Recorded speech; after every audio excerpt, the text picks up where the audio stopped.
un hombre solo en una cueva del desierto y una voz que cambiaría el destino del mundo para siempre. Así nace el Islam, no entre templos ni palacios, sino entre el miedo, la duda y una revelación que sacudió el corazón de Arabia. Pero esto no es solo historia sagrada, es política, es guerra, es poder. Cómo un comerciante perseguido se convirtió en líder de un imperio que desafiaría a Roma y a Bizancio. En este video descubrirás cómo una religión nacida en el exilio se transformó en la fuerza más imparable del siglo VII. Una tierra de contrastes extremos, donde la supervivencia dependía del conocimiento del desierto y la lealtad tribal.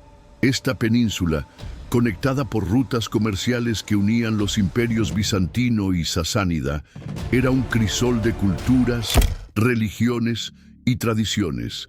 Las caravanas que atravesaban sus desiertos llevaban más que mercancías, transportaban ideas, creencias y historias que enriquecían el tapiz cultural de la región. La Meca, situada estratégicamente en el corazón de estas rutas comerciales, había emergido como el centro neurálgico de la actividad económica y religiosa. La ciudad no solo prosperaba por su posición geográfica privilegiada, sino también por albergar la Kaaba, un santuario cúbico que atraía peregrinos de toda la península. Esta estructura, cubierta de negro y adornada con piedras preciosas, contenía más de 360 ídolos que representaban las deidades de diferentes tribus árabes. El santuario era tan sagrado que incluso las guerras tribales se suspendían durante los meses de peregrinación, creando un período de paz conocido como los meses sagrados.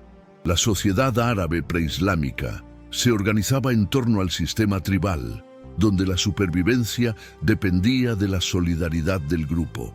Cada tribu tenía su propia deidad protectora, sus propias tradiciones y su propio código de honor. La poesía ocupaba un lugar central en esta cultura, y los poetas eran venerados como los guardianes de la memoria tribal. Las competencias poéticas en los mercados de Ukaz eran eventos que atraían a las mejores mentes de la época, donde las palabras se convertían en armas más poderosas que las espadas. Sin embargo, esta aparente diversidad religiosa no era completa. Junto a los politeístas, existían comunidades judías que habían encontrado refugio en la península después de las persecuciones romanas. Los cristianos, tanto nestorianos como monofisitas, habían establecido iglesias y monasterios en las fronteras de la península. Más intrigante aún era la presencia de los hanifs, individuos que habían rechazado el politeísmo tribal para buscar al Dios de Abraham, practicando una forma primitiva de monoteísmo que prefiguraba la llegada del Islam. La posición de la mujer en la sociedad preislámica era compleja y variada, mientras que algunas mujeres como Khadija, que más tarde se convertiría en la esposa del profeta, gozaban de considerable autonomía económica y social, otras vivían bajo restricciones severas. La práctica del infanticidio femenino existía entre algunas tribus, reflejando las duras realidades económicas del desierto.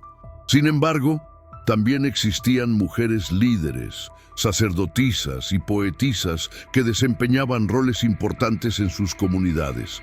Este contexto complejo sería fundamental para comprender las reformas que el Islam introduciría más tarde. En el año 570 de la era cristiana, cuando el mundo conocido se debatía entre los imperios de Bizancio y Persia, nació en la Meca un niño que cambiaría para siempre el curso de la historia humana. Muhammad ibn Abdullah pertenecía al clan de los Hashim, una rama respetada de la poderosa tribu Quraysh que controlaba la ciudad sagrada.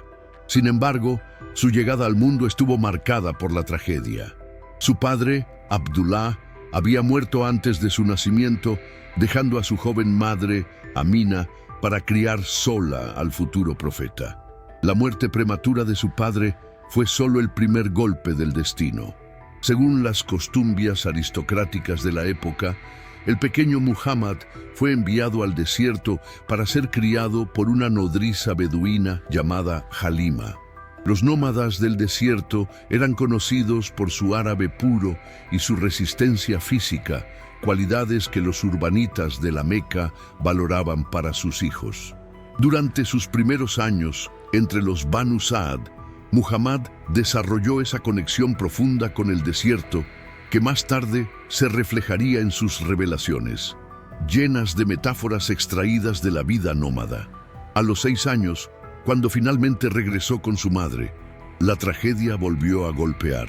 Amina murió durante un viaje a Medina, dejando al niño completamente huérfano. Su abuelo paterno, Abd al-Muttalib, se hizo cargo de él, pero la felicidad fue breve. 2 años después, el anciano también falleció y Muhammad pasó a la protección de su tío paterno, Abu Talib, quien se convertiría en una figura paterna fundamental en su vida. A pesar de no compartir las creencias religiosas de su sobrino en el futuro, Abu Talib lo protegería incondicionalmente hasta su muerte. La juventud de Muhammad se caracterizó por una integridad moral que le valió el apodo de Al-Amin, el digno de confianza. En una sociedad donde el comercio era el corazón de la vida económica, la honestidad no era solo una virtud personal, sino una necesidad práctica. Los comerciantes que no inspiraban confianza no podían prosperar en un mundo donde los acuerdos se sellaban con la palabra y los viajes comerciales podían durar meses. Muhammad se distinguía no solo por su honestidad en los negocios, sino también por su capacidad de mediación en disputas tribales, una habilidad que demostraba su sabiduría natural y su comprensión profunda de la naturaleza humana.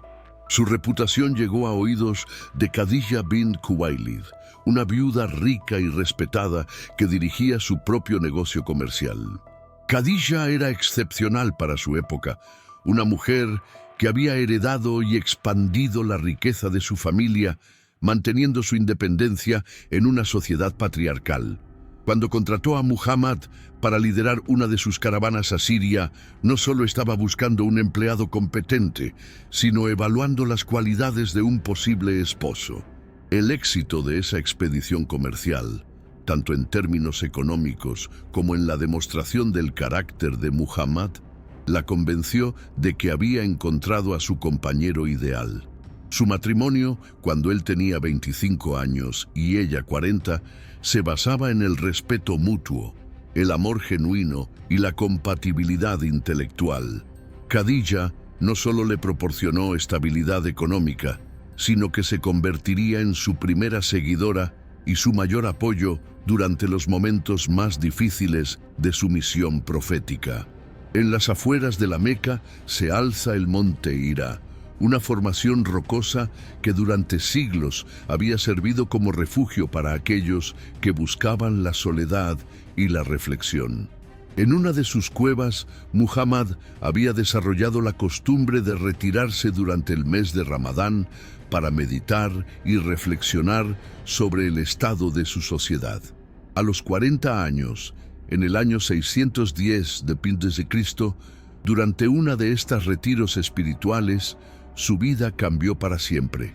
La noche del 27 de Ramadán, conocida como Laylat al-Qadr, la noche del destino, el arcángel Gabriel se le apareció con un mensaje que resonaría a través de los siglos.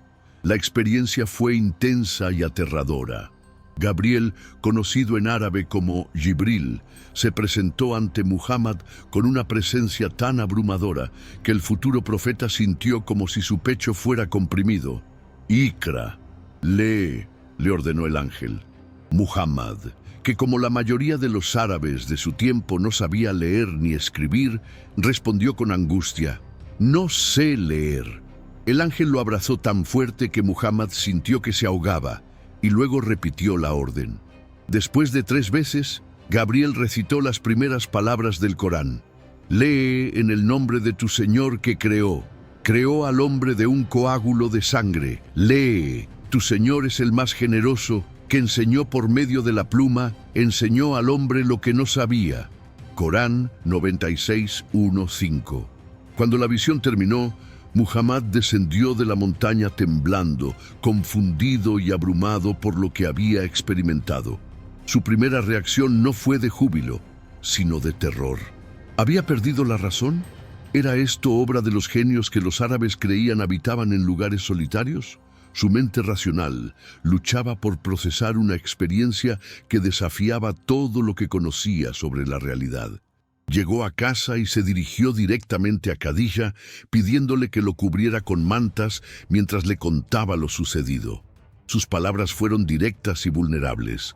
«Temo por mi cordura». La respuesta de Khadija fue inmediata y reconfortante. Con la sabiduría de una mujer que había observado a su esposo durante años, le aseguró: «Jamás, por Dios, te avergonzará Alá.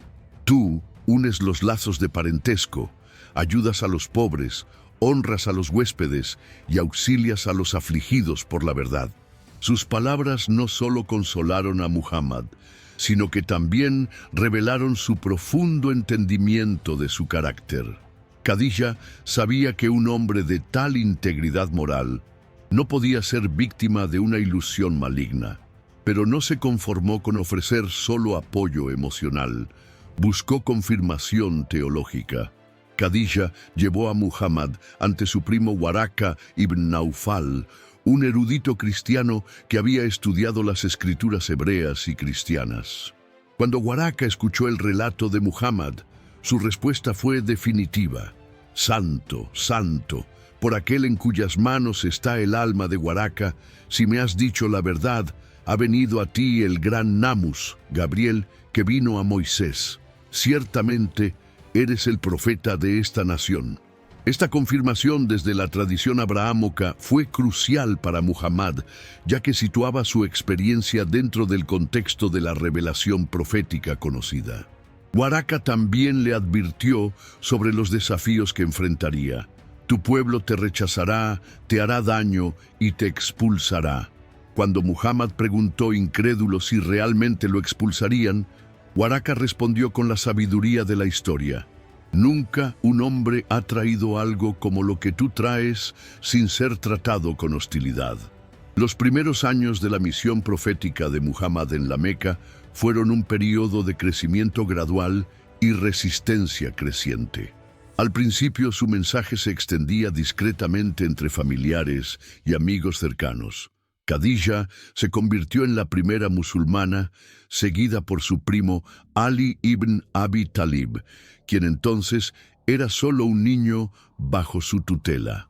Su amigo más cercano, Abu Bakr, un comerciante respetado conocido por su honestidad y generosidad, se convirtió al Islam después de escuchar el mensaje de Muhammad. Abu Bakr no solo aceptó la fe, sino que se convirtió en su propagador más efectivo, utilizando su reputación y riqueza para atraer a otros hacia el Islam. Durante los primeros 3 años, Muhammad predicó principalmente en privado, compartiendo el mensaje con personas de confianza. Sin embargo, cuando recibió la revelación que le ordenaba advertir a tu familia más cercana, Corán 26:214, el Islam entró en una nueva fase. Muhammad organizó una reunión con los miembros de su clan, los Hashim, pero su mensaje fue recibido con escepticismo y burla. La mayoría de sus parientes no podían concebir que este hombre que habían visto crecer pudiera ser el mensajero de Dios. Solo Ali, entonces un adolescente, se levantó para apoyarlo públicamente, lo que provocó risas entre los asistentes. La transformación del Islam de un movimiento familiar a una religión pública ocurrió cuando Muhammad comenzó a predicar abiertamente en la Kaaba y en los mercados de la Meca. Su mensaje era revolucionario en múltiples niveles: religioso, social y económico. Religiosamente atacaba directamente el politeísmo árabe, declarando que los ídolos adorados por las tribus no eran más que piedras sin poder. Socialmente, predicaba la igualdad fundamental de todos los seres humanos ante Dios, desafiando las jerarquías tribales establecidas. Económicamente, condenaba las prácticas comerciales injustas y exigía justicia para los pobres y oprimidos. La élite de la Meca, especialmente la tribu Quraysh, percibió rápidamente la amenaza que representaba el Islam. Su oposición no era meramente religiosa, era profundamente económica y política. La Kaaba y sus rituales politeístas atraían peregrinos de toda la península, generando ingresos masivos para los comerciantes mequenses. Si el mensaje de Muhammad se extendía, no solo perderían su autoridad religiosa, sino también su base económica. Además, su mensaje igualitario amenazaba las estructuras sociales que mantenían su poder sobre las tribus subordinadas. La persecución comenzó gradualmente, pero se intensificó con el tiempo. Los musulmanes más vulnerables, especialmente los esclavos y los extranjeros sin protección tribal, fueron los primeros en sufrir. Bilal ibn Rabah, un esclavo etíope que había abrazado el Islam, fue torturado por su amo, quien lo exponía al sol del desierto con una roca pesada sobre su pecho, exigiendo que renunciara a su fe. Su respuesta, Ahad, Ahad, uno, refiriéndose a la unicidad de Dios, se convirtió en un símbolo de resistencia espiritual. La persecución se volvió tan severa que Muhammad autorizó a algunos de sus seguidores a emigrar a Abisinia, donde el rey cristiano Negus les ofreció protección. Esta primera migración, conocida como la primera Égira, demostró la universalidad del mensaje islámico y su capacidad de encontrar aliados, incluso entre los cristianos que reconocían sus raíces abrahámicas. En el año 622 d.C., cuando las persecuciones en la Meca se volvieron insoportables, Muhammad tomó una decisión que cambiaría para siempre el curso de la historia. La migración hacia Yathrib, una ciudad oasis a unos 400 kilómetros al norte. Esta migración, conocida como la Hégira, no fue una huida desesperada, sino una estrategia divina que transformaría a los musulmanes de una minoría perseguida en una comunidad organizada y poderosa. La importancia de este evento es tan fundamental que marca el inicio del calendario islámico, dividiendo la historia musulmana en dos eras, antes y después de la Hégira. La invitación a Yathrib no llegó por casualidad. Durante las temporadas de peregrinación, Muhammad había estado predicando a las tribus que visitaban la Meca y encontró oídos receptivos entre las tribus Al-Ublues y Khazraj de Yathrib. Estas dos tribus habían estado enzarzadas en guerras sangrientas durante décadas y buscaban desesperadamente un mediador neutral que pudiera traer paz a su ciudad. Los primeros conversos de Yathrib regresaron a casa como embajadores del Islam, preparando el terreno para la llegada del profeta. En una reunión secreta nocturna en Aqaba, cerca de la Meca, 75 representantes de Yathrib juraron proteger a Muhammad como protegerían a sus propias familias. La migración no fue un evento simple. Muhammad organizó cuidadosamente la salida de sus seguidores en pequeños grupos para evitar despertar sospechas. Cuando los líderes de la Meca se dieron cuenta de que estaban perdiendo a los musulmanes, decidieron actuar drásticamente. Planearon asesinar a Muhammad, enviando representantes de diferentes tribus para que la responsabilidad del crimen fuera compartida y no pudiera ser vengada por los Hashim. La noche del intento de asesinato, Ali durmió en la cama de Muhammad, cubierto con su manto verde mientras el profeta escapaba por una ventana trasera. La huida de Muhammad hacia Yathrib se convirtió en una aventura épica que demostró tanto su astucia como su fe. Acompañado solo por Abu Bakr, se dirigió en dirección opuesta a Yathrib para despistar a sus perseguidores, refugiándose en la cueva de Taur durante 3 días. Según la tradición, mientras los perseguidores registraban toda la región, una araña tejió su tela en la entrada de la cueva y una paloma anidó allí, convenciendo a los rastreadores de que nadie había entrado recientemente. Durante estos días de ocultamiento, Abu Bakr demostró su lealtad inquebrantable y Muhammad lo tranquilizó con palabras que se han vuelto inmortales. No te aflijas, Dios está con nosotros. Cuando finalmente llegaron a Yathrib, después de un viaje de 8 días, fueron recibidos con una celebración que se ha convertido en legendaria. Los habitantes de la ciudad, conocidos como los Ansar, los auxiliares, salieron a recibirlos cantando Tala'a al-Badru alaina, la luna llena se alzó sobre nosotros, un himno que aún se canta en celebraciones musulmanas.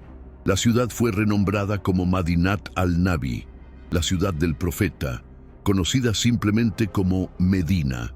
Esta llegada no solo marcó el final de la persecución, sino el comienzo de la construcción de la primera sociedad islámica.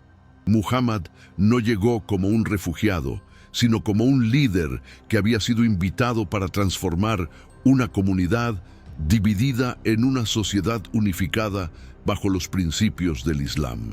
La llegada de Muhammad a Medina marcó el inicio de una experimentación social sin precedentes en la historia árabe. Por primera vez, los vínculos religiosos reemplazaron a los vínculos tribales como base de la organización social. La primera tarea del profeta fue establecer un lugar de culto y residencia. La construcción de la mezquita del profeta se convirtió en un proyecto comunitario donde musulmanes, tanto inmigrantes, muhajirín, como locales, ansar, trabajaron lado a lado. Esta mezquita no era solo un lugar de oración, sino el centro neurálgico de la nueva comunidad. Tribunal, escuela, hospital y lugar de consulta política. La arquitectura de la mezquita reflejaba los principios islámicos de simplicidad y funcionalidad. Construida con ladrillos de barro y palmeras como columnas, incluía apartamentos para las esposas del profeta y un patio central donde se reunía la comunidad. La orientación hacia la Meca, establecida después de la revelación del cambio de Qibla, dirección de oración, simbolizaba la independencia espiritual del Islam. Este cambio, de Jerusalén a la Meca, no solo tenía significado religioso, sino político. El Islam ya no era un movimiento que buscaba la aceptación de judíos y cristianos, sino una religión independiente con su propia identidad. La integración de los inmigrantes de la Meca con los residentes de Medina requirió una estrategia ingeniosa. Muhammad estableció el sistema de hermandad, muahat, emparejando a cada inmigrante con un local. Esta hermandad no era simbólica. Los Ansar compartían sus hogares, negocios y riquezas con los muhajirín. Abu Bakr fue emparejado con Kharija ibn Zaid, Umar con Itbán ibn Malik y así sucesivamente. Esta política no solo resolvió las necesidades económicas inmediatas, sino que creó lazos emocionales profundos que trascendían las diferencias tribales y geográficas. La diversidad religiosa de Medina presentaba un desafío único. La ciudad albergaba no solo a musulmanes, sino también a tribus judías poderosas como los Banu Kainuka, Banu Nadir y Banu Qurayza, además de paganos y cristianos. Para manejar esta complejidad, Muhammad promulgó la Constitución de Medina, uno de los primeros documentos de derechos humanos y ciudadanía múltiple en la historia. Este documento establecía que todos los habitantes de Medina, independientemente de su religión, constituían una sola comunidad, umma, con derechos y responsabilidades compartidas. La Constitución garantizaba la libertad religiosa, estableciendo que a los judíos su religión y a los musulmanes la suya. Sin embargo, también establecía obligaciones mutuas. Todos debían contribuir a la defensa común y nadie podía hacer la paz por separado con enemigos externos. Este experimento de pluralismo religioso bajo liderazgo musulmán era revolucionario para su tiempo. La Constitución también establecía que Muhammad era el árbitro final en disputas, institucionalizando su rol como líder político además de religioso. Esta fusión de autoridad espiritual y temporal se convertiría en una característica distintiva del liderazgo islámico que influiría en la historia posterior. Los primeros años en Medina estuvieron marcados por una serie de conflictos que definirían el carácter de la comunidad musulmana primitiva. La batalla de Badr, librada en marzo de 624 d.C., fue el primer enfrentamiento militar importante entre musulmanes y mequenses.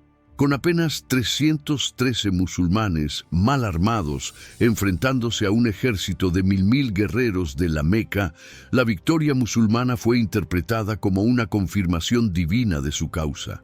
La batalla comenzó, según la tradición, con duelos individuales entre campeones de ambos bandos, una práctica común en la guerra árabe que añadía un elemento de honor personal al conflicto. El resultado de Badr transformó la percepción que las tribus árabes tenían de los musulmanes. Ya no eran vistos como refugiados problemáticos, sino como una fuerza militar respetable bajo protección divina. La victoria proporcionó botín considerable, incluyendo camellos, armas y rescates por prisioneros, aliviando las dificultades económicas de la comunidad. Más importante aún, estableció precedentes para el trato de prisioneros de guerra.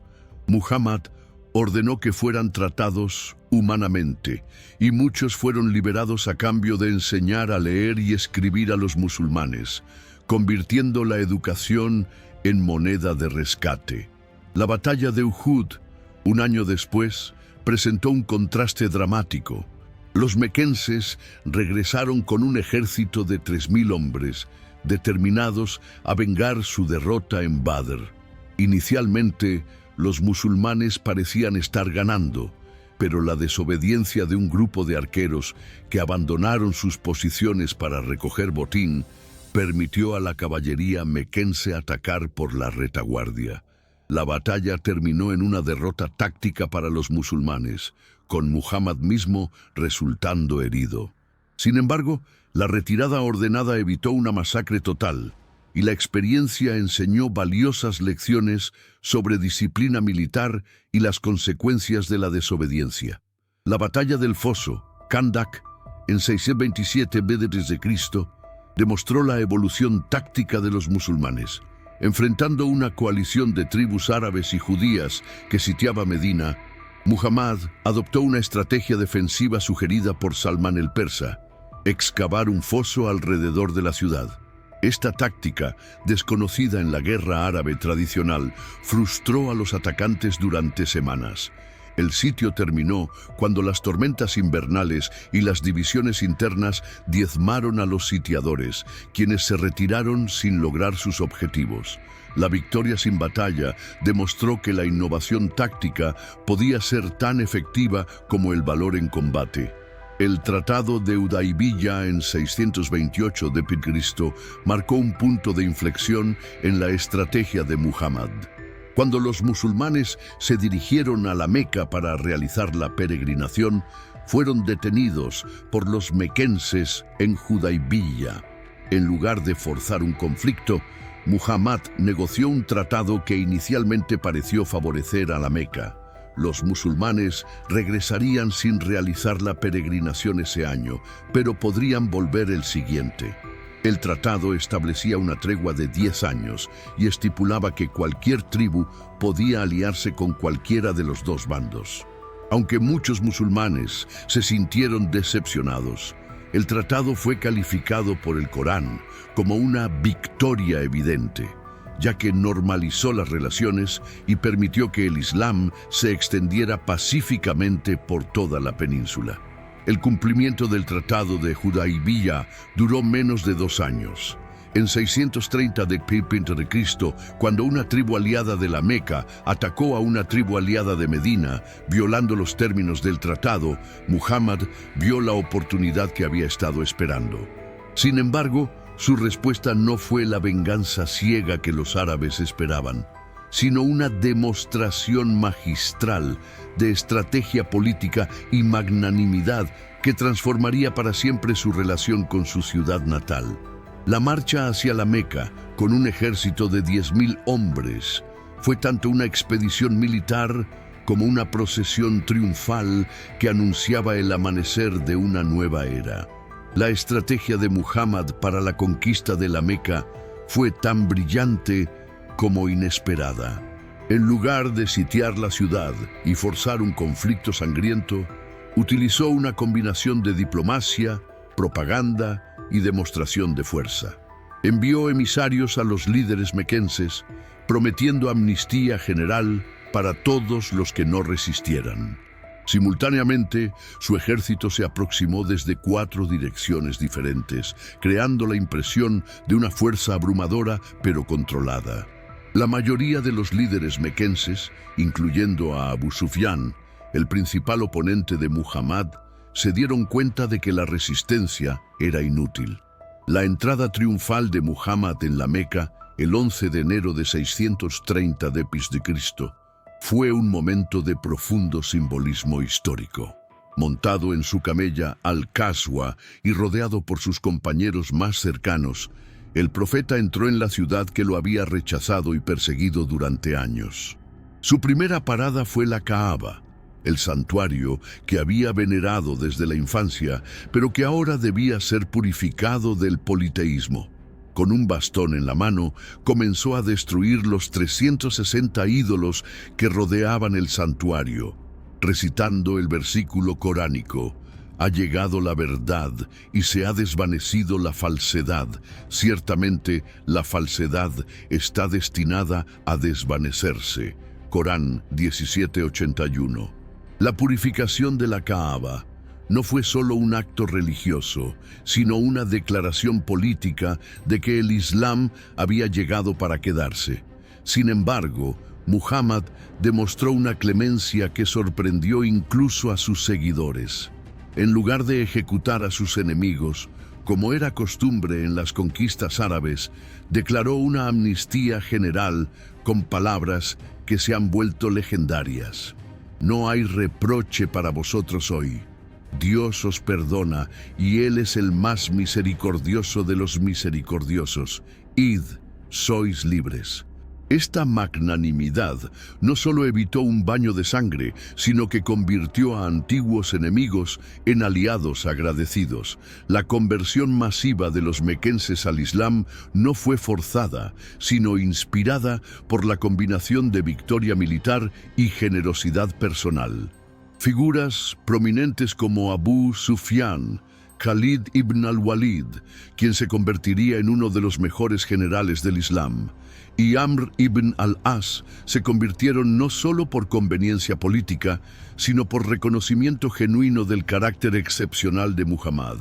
La integración de estos líderes experimentados fortaleció enormemente la capacidad militar y administrativa de la comunidad musulmana. La conquista de la Meca marcó el final de la resistencia árabe organizada contra el Islam. Las tribus de toda la península, que habían estado esperando para ver quién prevalecería en el conflicto entre Muhammad y la Meca, comenzaron a enviar delegaciones para declarar su adhesión al Islam. Esta sumisión no era meramente política, representaba el reconocimiento de que el Islam había demostrado su legitimidad divina a través de la victoria. La Kaaba, ahora purificada y rededicada al culto del Dios único, se convirtió en el símbolo unificador que transformaría a las tribus árabes dispersas en una nación unida bajo la bandera del Islam. La conquista de la Meca desencadenó una avalancha de conversiones que transformó el mapa político de la península arábica. Las tribus que durante décadas habían mantenido una política de esperar y ver, comenzaron a enviar delegaciones a Medina en lo que los historiadores llaman el Año de las Delegaciones, 630-631 d.C. Esta súbita adhesión masiva no era simplemente oportunismo político. Representaba el reconocimiento de que Muhammad había logrado algo que ningún líder árabe había conseguido antes: unificar a las tribus bajo un propósito común que trascendía los intereses tribales tradicionales. La estrategia de Muhammad para integrar a estas nuevas tribus en la comunidad musulmana fue magistral en su diversidad. Con algunas tribus, como los Tamim, empleó la persuasión y el debate teológico, desafiando a sus poetas y oradores más elocuentes a competir con la elocuencia del Corán. Con otras, como los habitantes de Taif, utilizó la presión militar combinada con la paciencia, sitiando la ciudad hasta que se rindió pacíficamente. Para las tribus del sur, como los Himyar de Yemen, envió gobernadores y maestros que establecieron centros de enseñanza islámica, creando una red educativa que consolidaría la conversión a largo plazo. La administración de este territorio vastamente expandido requirió innovaciones organizativas sin precedentes. Muhammad estableció un sistema de gobernadores, wali, que combinaba autoridad religiosa y política, enviando a compañeros de confianza a diferentes regiones.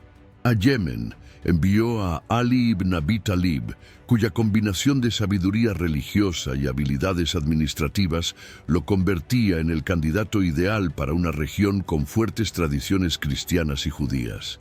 A Najrán envió a Muad ibn Jabal, conocido por su profundo conocimiento del Corán, para establecer prácticas religiosas uniformes entre las tribus recién convertidas. La integración no estuvo exenta de desafíos. Algunas tribus, especialmente en las regiones fronterizas, mantuvieron una lealtad superficial al Islam mientras preservaban secretamente sus tradiciones anteriores. Muhammad abordó esta resistencia pasiva a través de una combinación de firmeza doctrinal y flexibilidad cultural. Permitió que las tribus mantuvieran muchas de sus costumbres tradicionales, siempre que no contradijeren los principios islámicos fundamentales, pero fue inflexible en cuestiones como la unicidad de Dios y la autoridad profética. La peregrinación de la Dios en 632 d.C. marcó la culminación de la misión unificadora de Muhammad. Acompañado por más de 100.000 musulmanes de todas las tribus de Arabia, realizó su última peregrinación a la Meca. Su sermón en el monte Arafat se convirtió en un testamento espiritual que resumía los principios fundamentales del Islam. La igualdad racial. Un árabe no es superior a un no árabe, ni un no árabe es superior a un árabe. La justicia social. Sus vidas y propiedades son sagradas, y la responsabilidad individual ante Dios, cada uno de vosotros es responsable de sus propios actos. Este sermón, dirigido a una audiencia que representaba toda la diversidad de Arabia, demostró que el Islam había logrado crear una identidad supratribal basada en principios universales. 3 meses después, Muhammad falleció en Medina, dejando tras de sí no solo una religión, sino una nación unificada que estaba a punto de cambiar el curso de la historia mundial. Capítulo 11. La sucesión y el califado Rashidun. La muerte de Muhammad, el 8 de junio de 632 d.C., precipitó la primera gran crisis de la comunidad musulmana. El profeta había muerto sin designar explícitamente a un sucesor, y las diferentes facciones dentro de la comunidad tenían ideas distintas sobre quién debería liderar. Los Ansar de Medina se reunieron en el Saqifá, cobertizo de los Banu Saída, para elegir un líder de entre ellos, argumentando que merecían el liderazgo por haber acogido y protegido a los musulmanes. Los Muhajirín, liderados por Abu Bakr y Umar ibn al-Khattab, llegaron rápidamente a la reunión para presentar su propio caso. Ellos habían sido los primeros seguidores del profeta y pertenecían a su tribu. El debate en el Saqifá fue intenso y revelador de las tensiones que habían estado latentes durante el período de Medina. Los Ansar, representados por Sa'd ibn Ubada, argumentaron que habían sacrificado más por el Islam, ofreciendo sus hogares y riquezas cuando los musulmanes no tenían nada. Los muhajirín, por su parte, sostuvieron que su cercanía genealógica y temporal con el profeta los hacía los sucesores naturales. Abu Bakr resolvió ingeniosamente el dilema proponiendo que el liderazgo político correspondía a los Quraysh, como había indicado el profeta, pero que los Ansar serían sus consejeros y ministros. Esta solución diplomática evitó una guerra civil inmediata. La elección de Abu Bakr como primer califa, sucesor, no fue unánime. Un grupo significativo de musulmanes, liderado por Ali ibn Abi Talib, creía que el liderazgo debería permanecer dentro de la familia del profeta. Ali, como primo y yerno de Muhammad, tenía credenciales impresionantes.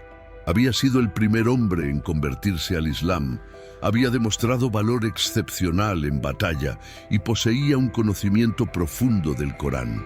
Sin embargo, su juventud tenía apenas 32 años y su posición aparentemente intransigente en algunos asuntos políticos preocupaban a los líderes más pragmáticos. Esta división inicial sentaría las bases para la posterior división entre sunitas y chiitas. Abu Bakr enfrentó inmediatamente la crisis más grave de su califato, las guerras Rida, apostasía.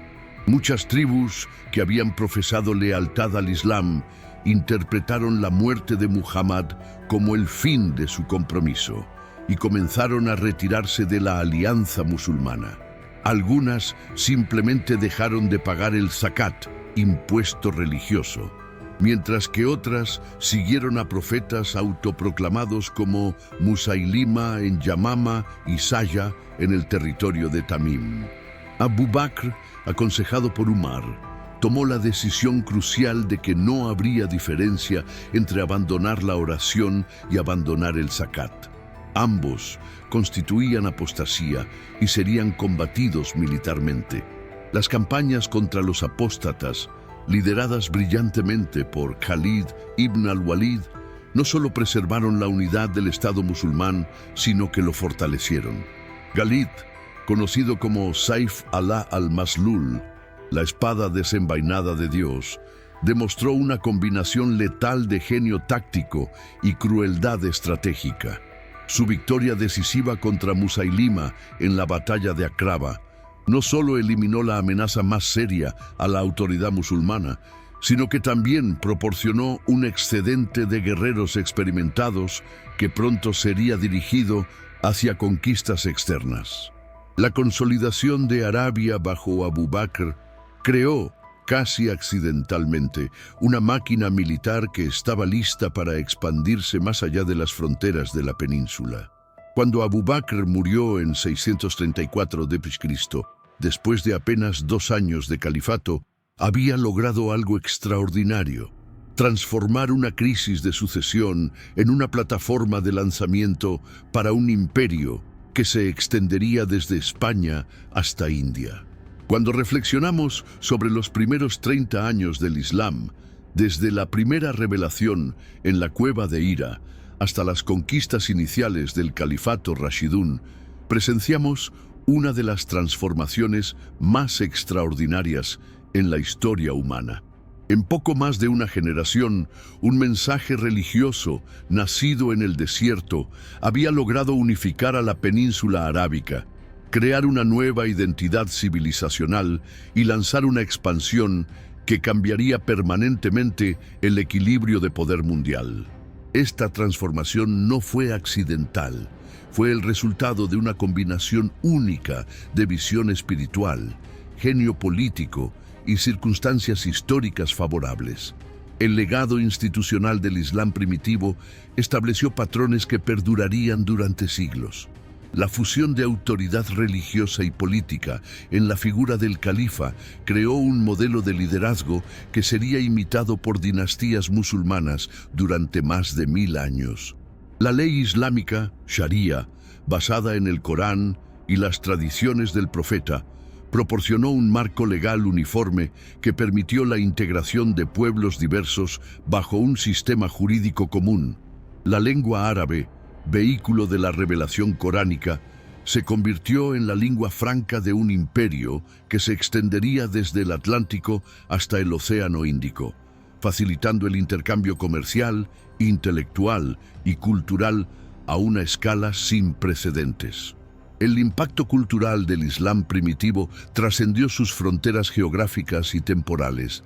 La énfasis islámica en la educación, derivada de las primeras palabras de la revelación, lee, creó una cultura de alfabetización que preservó y transmitió el conocimiento griego, persa e indio a las generaciones futuras. Los hospitales, universidades y bibliotecas del mundo islámico medieval se convirtieron en centros de innovación científica y filosófica que influenciaron el desarrollo intelectual de Europa durante el Renacimiento. La arquitectura islámica, desde la mezquita del profeta hasta la Alhambra, estableció principios estéticos que continúan inspirando a arquitectos contemporáneos. El legado social del Islam primitivo fue igualmente revolucionario. La insistencia en la igualdad fundamental de todos los creyentes, independientemente de su origen étnico o social, creó sociedades más inclusivas que sus contemporáneas bizantinas o sasánidas.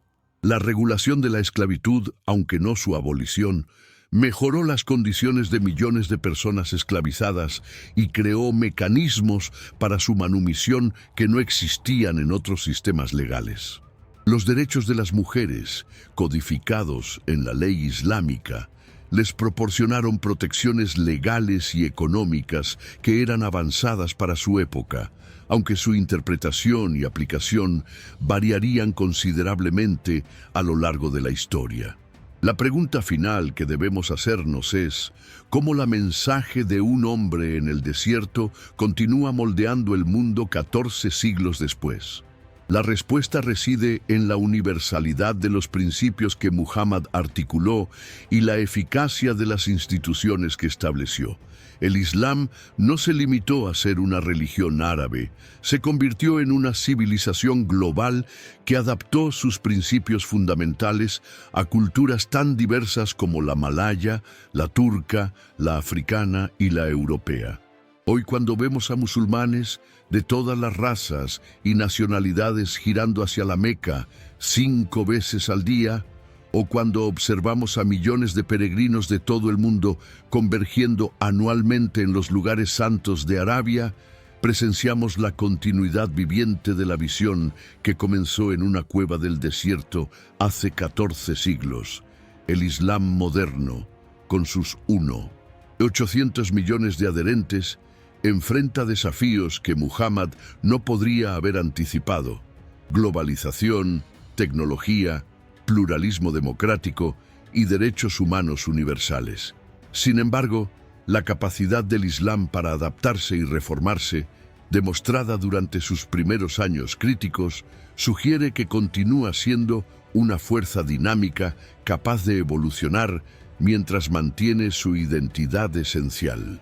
La historia del origen del Islam no es solo un relato del pasado, es un manual de instrucciones para entender cómo los ideales religiosos pueden transformarse en realidades políticas y cómo un mensaje espiritual puede convertirse en una civilización duradera que continúa influyendo en la experiencia humana global.